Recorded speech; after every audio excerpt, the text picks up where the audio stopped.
everybody, it is Lala's World. I know it's been a minute I've been in front of the camera.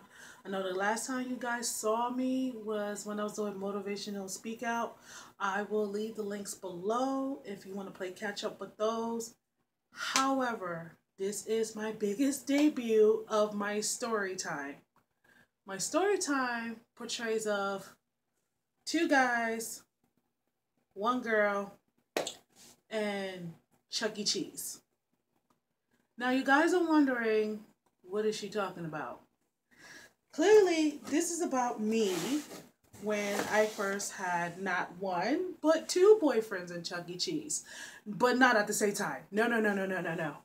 I didn't play like that. No, I was young. I was hella young. I was like 18. I was 17 going on 18.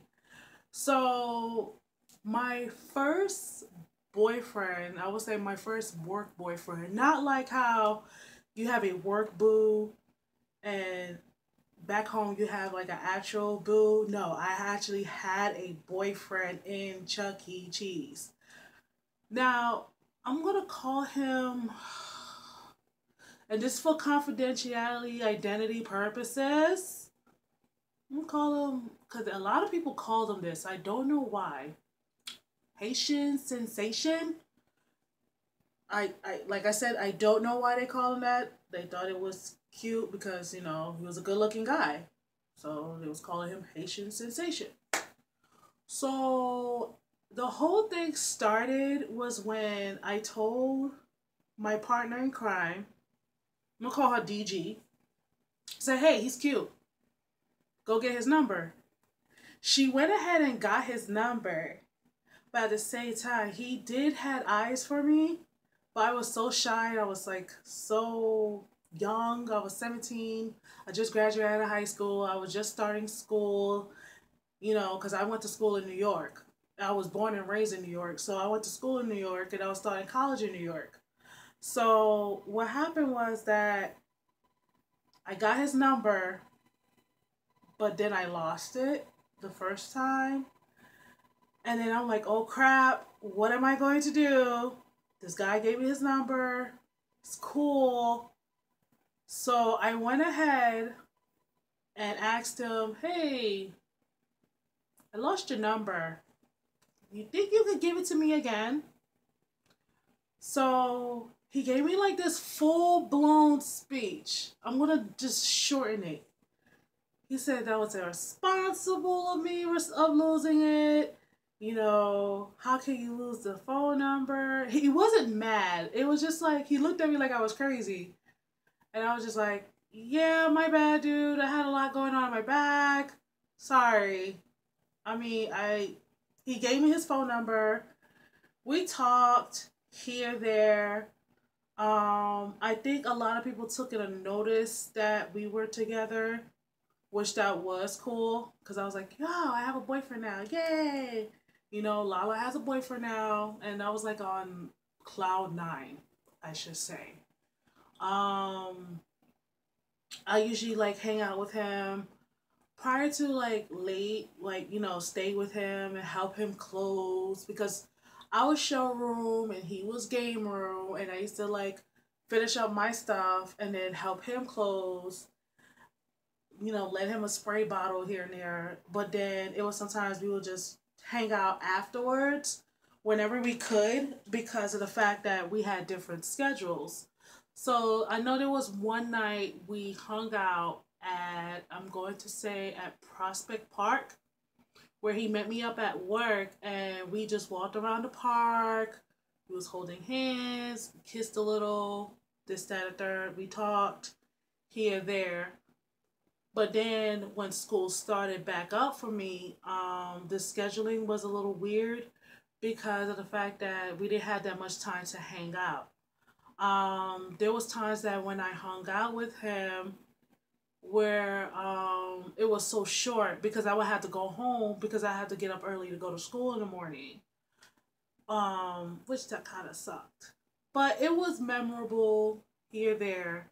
But around my birthday, when I just turned 18, this dude got me True Religion jeans, and I'm gonna say 7 jeans as well, which I was, you know, very grateful for. There was awesome jeans, you know, True Religion and 7 jeans.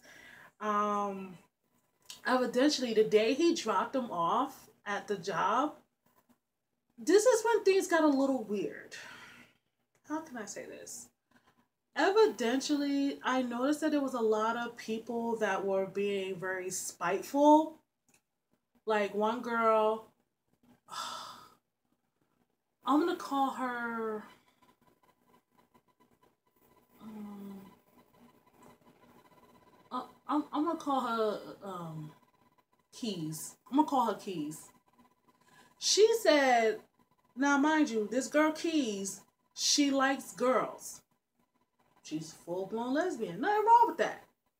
She claimed that my boy at that time, Haitian Sensation, was trying to holler at her and try to like, you know, make sexual advances at her. And I'm like thinking, why are you saying this now? Where is this coming from?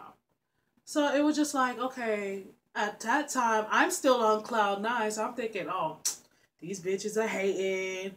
They don't got nobody. Da da da da. I'm still young. I'm just turning 18. And lo and behold, whereas the time before my birthday, this is going on, I was just so like thrown off by it. So I didn't pay it no mind. So the time when my birthday came around, I kind of got mad with him, but at the same time, I, you know, took a step back because that's when he found out that his homeboy passed away, and we were supposed to hang out on my birthday. So because of that, I let it ride. I was like, okay, grieve for your homeboy, but we can hang out another time. So as time progresses, I'm talking about Thanksgiving, Christmas, January rolls on by. Now, around that time, I'm going to say, past January rolls on by, I noticed there was some weirdness going on again. We started getting new people at at Chuck E. Cheese. And the Chuck E. Cheese I worked at was the one in Brooklyn. Anybody who lives in Brooklyn knows it's the Chuck E. Cheese that's on like upstairs by the Atlantic Mall. Like once you go on the third floor, all you see is just Chuck E. Cheese. That's it. For some reason, and I cannot stress this enough, there was a new girl in there. I'm gonna call her Maureen. I'm gonna call her Maureen. She was like 16, and she always wear like weave.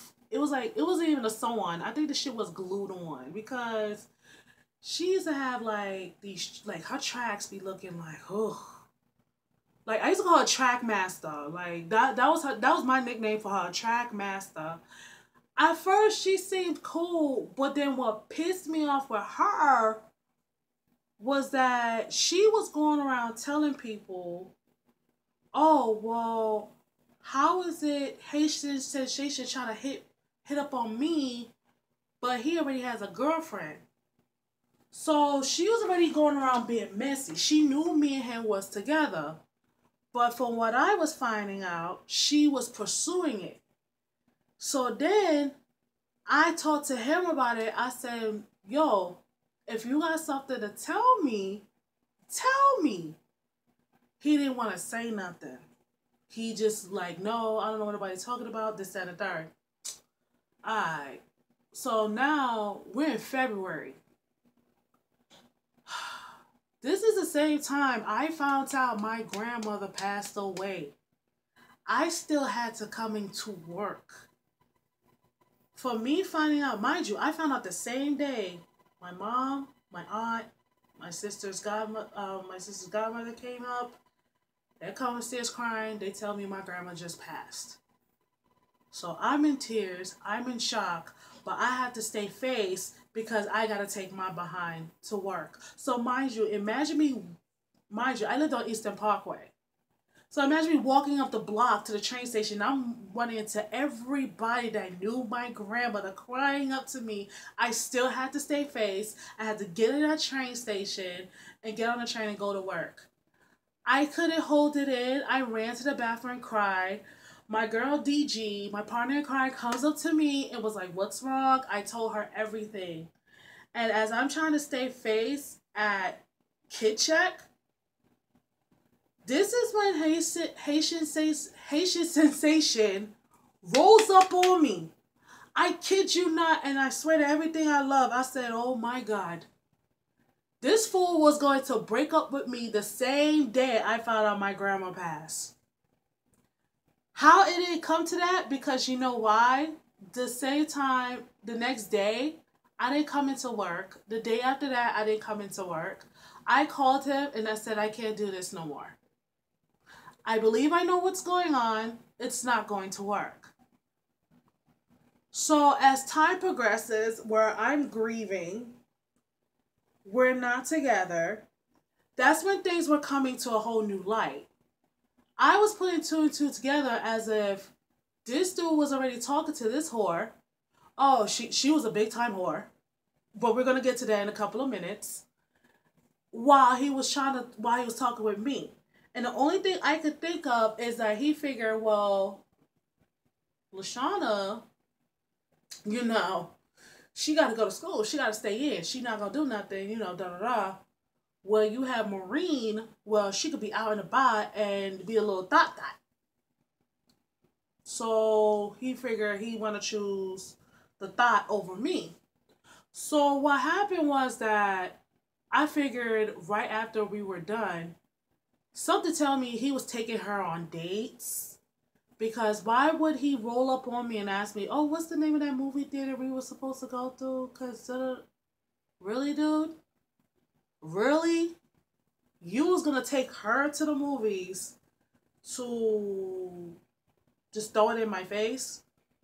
So every time she saw me, I just gave her this evil stare like, "You're lucky I'm 18 and you're a minor. Unless I was going to pull out that $14.99 of weave of yours out your head, and then you would have had to chase it within the wind." So as time progresses, what happened was I was enjoying single life. I was going to school, partying with DG, just, doing me. And then at the same time, I was living with my aunt because at the time that's when my mom and sister moved to Pennsylvania, and I was still living in New York because I had to finish school. So as I'm in the process of finishing school and everything, lo and freaking behold, finish my semester. Lo and behold, whereas as time progresses, things were coming to the light about this whore, Maureen. I come to find out that she was not only messing around with Haitian Sensation, but she was messing around with other dudes at the job. And also, for what I gathered, that whereas she was messing around with some dudes, some security guards that worked in the mall. I was like, Jesus, girl. And then on top of that, she has a kid. And I found out the baby father was in jail. So I'm like, oh my God. Like, really? That's what we doing? I was like, girl, bye. So later, as time progresses again, that's when I came across, and mind you, we had more new people coming in. So no big deal. It was just like, hey, hi, whatever. That's when I came across, like, it was one day I was working during the week. And during the week in Chuck E. Cheese, it's always slow. I would say, was it Wednesday? I would say Tuesday or Wednesday. That's when I was hosting they put me to host a party. I was like, I haven't hosted a party from God knows when, but we gonna figure this out. And I needed a Chucky. So I did not know who's who. I'm still in the process of grieving. I'm hating Haitian Sensation. Well, I can't say hating. Like, I couldn't stand Haitian Sensation. I couldn't want to be near him. I was like, I hope you could just kick rocks somewhere. Don't breathe my air. That's how bad the situation was. Um, I guess they like when I went to see who was gonna be my Chucky. I'm gonna call this dude because, like I said, I'm just keeping all these names confidential. Identity. I'm gonna call him Wheaties boy because he was known as Wheaties, something Wheaties, whatever. I'm gonna call him Wheaties. I see his name on the board, and I said, "Hey, I guess you're my Chucky." So I guess for some odd particular reason, I mean, he wasn't ugly. Like he's a cute dude. He wasn't ugly, and he was like well built. So it was just like, okay, cool. He was a well built dude.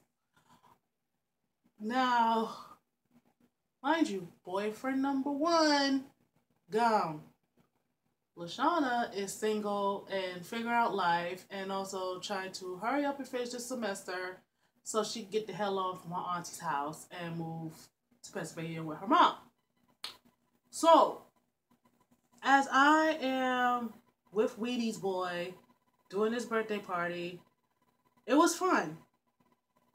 Then all of a sudden, I noticed that Wheaties boy started getting a liking to me. Meaning, every minute he just want to hug me. I'm like, dude, why you want to hug me? I didn't care. I was like, I did not care. I guess I was getting attention from him. I don't know what kind of party he thought he was, but we started talking, here, there. We switched numbers. And then I think we got more acquainted when it was a coworker's birthday party. And, we got acquainted at her party. We were dancing, got more acquainted, talked on the phone. And then from outside of work, we were hanging out. To whereas, I went by his house. And one time I had on a doobie. He tried to snatch it off, which that was bad. That was real bad. Because my hair was wrapped up. And he was always trying to snatch my doobie off. If y'all know what a doobie is, comment below. So what happened was that we got more acquainted. And he ended up being boyfriend number 2. Not boyfriend number 2 as if he was a side dude. No, he was just boyfriend number 2. So as we were, being together, whereas we were hanging out, and I was hanging out with him more than I hung out with Haitian Sensation. I don't know if it's because of the fact that, the semester was almost done, it was almost summertime, and I had more free time, but we was hanging out a lot.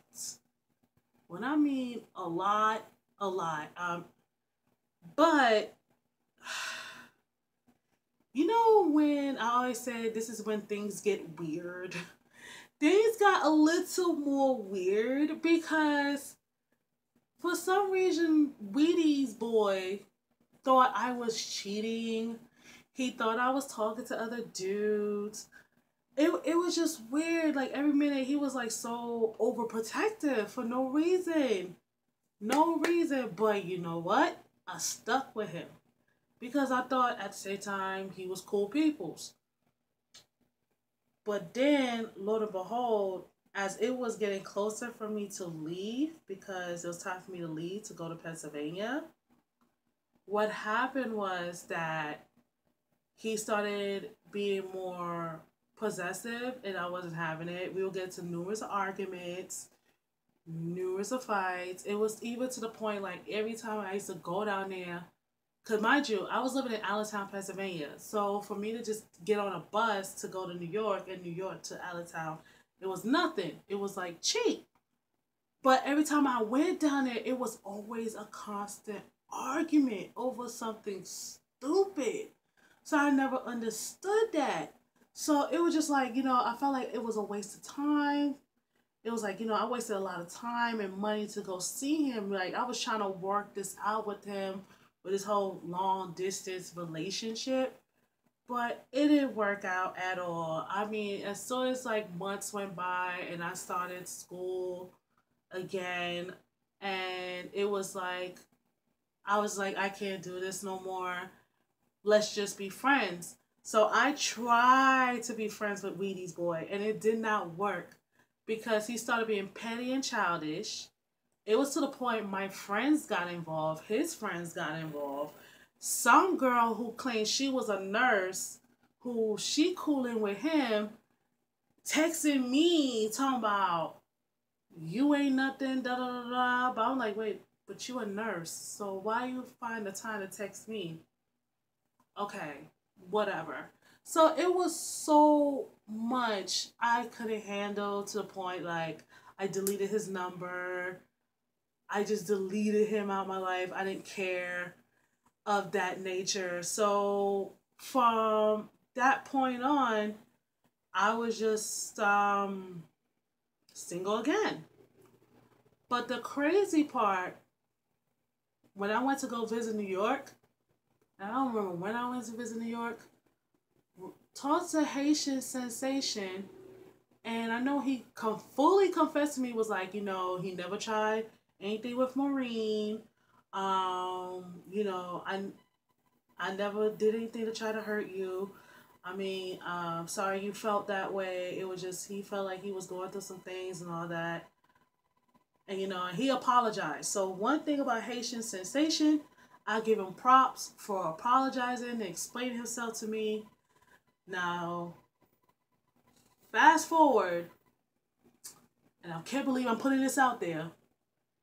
How is it Wheaties boy hit me up RKO out of nowhere in my social media recently? Now, I responded back, but I feel like it's like a tit for tat thing. So I don't know what's going to happen, and we're just going to see how this goes. So that was my story of 2 guys and 1 Chuck E. Cheese cup by me. So make sure you guys comment down below, share, like this video, subscribe, make sure you have your notifications turned on. And for all my wrestling geeks out there, I know you guys are excited for the 25th anniversary of Monday Night Raw. If you want me to do a review on that, on that anniversary, please comment down below as well. Till then, you guys, see you later.